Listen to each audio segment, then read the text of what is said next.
اعوذ باللہ من الشیطان الرجیم بسم اللہ الرحمن الرحیم۔ مولا کائنات حضرت امیر المومنین علی ابن ابی طالب علیہ السلام کے مجموعہ کلام نہج البلاغہ کے پہلے باب کا خطبہ نمبر 3، اور یہ خطبہ شکشکیہ کے نام سے مشہور ہے۔ خدا کی قسم فرزند ابو قحافہ نے پیراہن خلافت پہن لیا، حالانکہ وہ میرے بارے میں اچھی طرح جانتا تھا کہ میرا خلافت میں وہی مقام ہے جو چکی کے اندر اس کے کتب کا ہوتا ہے۔ میں وہ کوہ بلند ہوں جس پر سیلاب کا پانی گزر کر نیچے گر جاتا ہے اور مجھ تک پرندہ پر نہیں مار سکتا۔ میں نے خلافت کے آگے پردہ لٹکا دیا اور اس سے پہلو تہی کر لی اور سوچنا شروع کر دیا کہ اپنے کٹے ہوئے ہاتھوں سے حملہ کروں یا اس سے بھیانک تیرگی پر صبر کر لوں جس میں سن رسیدہ بالکل ضعیف اور بچہ بوڑھا ہو جاتا ہے اور مومن اس میں جد و جہد کرتا ہوا اپنے پروردگار کے پاس پہنچ جاتا ہے۔ مجھے اس اندھیر پر صبر ہی قرین عقل نظر آیا، لہذا میں نے صبر کیا، حالانکہ آنکھوں میں غبار و اندوہ کی خلش تھی اور حلق میں غم و رنج کے پھندے لگے ہوئے تھے۔ میں اپنی میراث کو لٹتے ہوئے دیکھ رہا تھا، یہاں تک کہ پہلے نے اپنی راہ لی اور اپنے بعد خلافت ابن خطاب کو دے گیا۔ پھر حضرت نے بطور تمثیل عائشہ کا یہ شعر پڑھا: کہاں یہ دن جو ناکا کے پالان پر کٹتا ہے، اور کہاں وہ دن جو حیان برادر جابر کی صحبت میں گزرتا تھا۔ تعجب ہے کہ وہ زندگی میں تو خلافت سے سبکدوش ہونا چاہتا تھا، لیکن اپنے مرنے کے بعد اس کی بنیاد دوسروں کے لیے استوار کرتا گیا۔ بے شک ان دونوں نے سختی کے ساتھ خلافت کے تھنوں کو آپس میں بانٹ لیا۔ اس نے خلافت کو ایک سخت اور درست محل میں رکھ دیا جس کے چرکے کاری تھے، جس کو چھو کر بھی درستی محسوس ہوتی تھی، جہاں بات بات میں ٹھوکر کھانا اور پھر عذر کرنا تھا۔ جس کا اس سے سابقہ پڑے وہ ایسا ہے جیسے سرکش اونٹنی کا سوار کہ اگر مہار کھینچتا ہے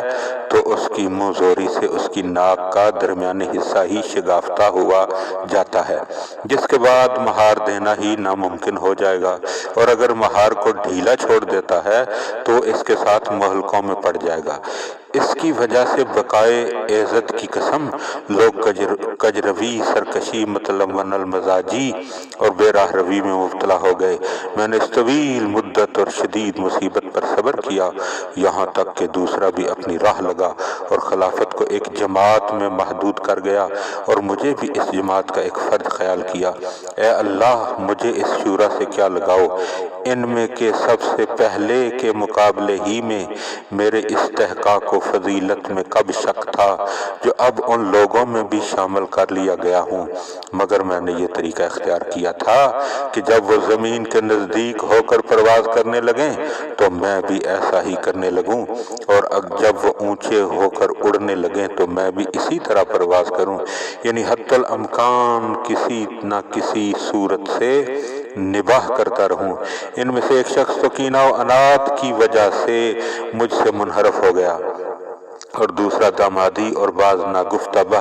باتوں کی وجہ سے ادھر جھک گیا، یہاں تک اس قوم کا تیسرا شخص پیٹ پھلائے سرگین اور چارے کے درمیان کھڑا ہوا، اور اس کے ساتھ اس کے بھائی بند اٹھ کھڑے ہوئے جو اللہ کے مال کو اس طرح نگلتے تھے جس طرح اونٹ فصل ربی کا چارہ چرتا ہے، یہاں تک کہ وہ وقت آ گیا جب اس کی بٹی ہوئی رسی کے بل کھل گئے اور اس کی بدعمالیوں نے اس کا کام تمام کر دیا، شکم پوری نے اسے منہ کے بل گرا دیا۔ اس وقت مجھے لوگوں کے ہجوم نے دہشت زدہ کر دیا جو میری جانب بجو کے عیال کی طرح ہر طرف سے لگاتار بڑھ رہا تھا، یہاں تک کہ عالم یہ ہوا کہ حسن اور حسین کچلے جا رہے تھے اور میری رضا کے دونوں کنارے پھٹ گئے تھے، اور وہ سب میرے گرد بکریوں کے گلے کی طرح گھیرا ڈالے ہوئے تھے۔ مگر اس کے باوجود جب میں امر خلافت کو لے کر اٹھا تو ایک گروہ نے بیعت توڑ ڈالی اور دوسرا دین سے نکل گیا، اور تیسرے گروہ نے فسق و فجور اختیار کر لیا، گویا انہوں نے اللہ کا یہ ارشاد سنا ہی نہ تھا کہ یہ آخرت کا گھر ہم نے ان لوگوں کے لیے قرار دیا ہے جو دنیا میں نہ بے جا بلندی چاہتے ہیں نہ فساد پھیلاتے ہیں، اور اچھا انجام پرہیزگاروں کے لیے ہے۔ ہاں ہاں خدا کی قسم ان لوگوں نے اس آیت کو سنا تھا اور یاد کیا تھا، لیکن ان کی نگاہوں میں دنیا کا جمال کھپ گیا اور اس کی سج دھج نے انہیں لبھا دیا۔ دیکھو اس ذات کی قسم جس نے دانے کو شگافتہ کیا اور ذی روح چیزیں پیدا کی۔ اگر بیعت کرنے والوں کی موجودگی اور مدد کرنے والوں کے وجود سے مجھ پر حجت تمام نہ ہو گئی ہوتی اور وہ عہد نہ ہوتا جو اللہ نے علماء سے لے رکھا ہے کہ ظالم کی شکم پوری اور مظلوم کی گرسنگی پر سکون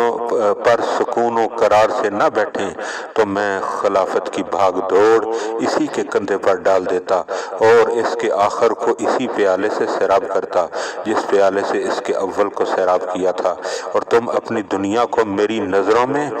بکری کی چھینک سے بھی زیادہ ناقابل اعتنا پاتے۔ لوگوں کا بیان ہے کہ جب حضرت کا خطبہ اس مقام پر پہنچا تو کسی نے خط دیا اور مولا کا کلام یہیں پر مکمل ہو گیا۔ حضرت عبداللہ ابن عباس ساری زندگی اس کلام کے نامکمل رہنے پر افسوس کرتے رہے۔ اللہم صلی علی محمد و آل محمد۔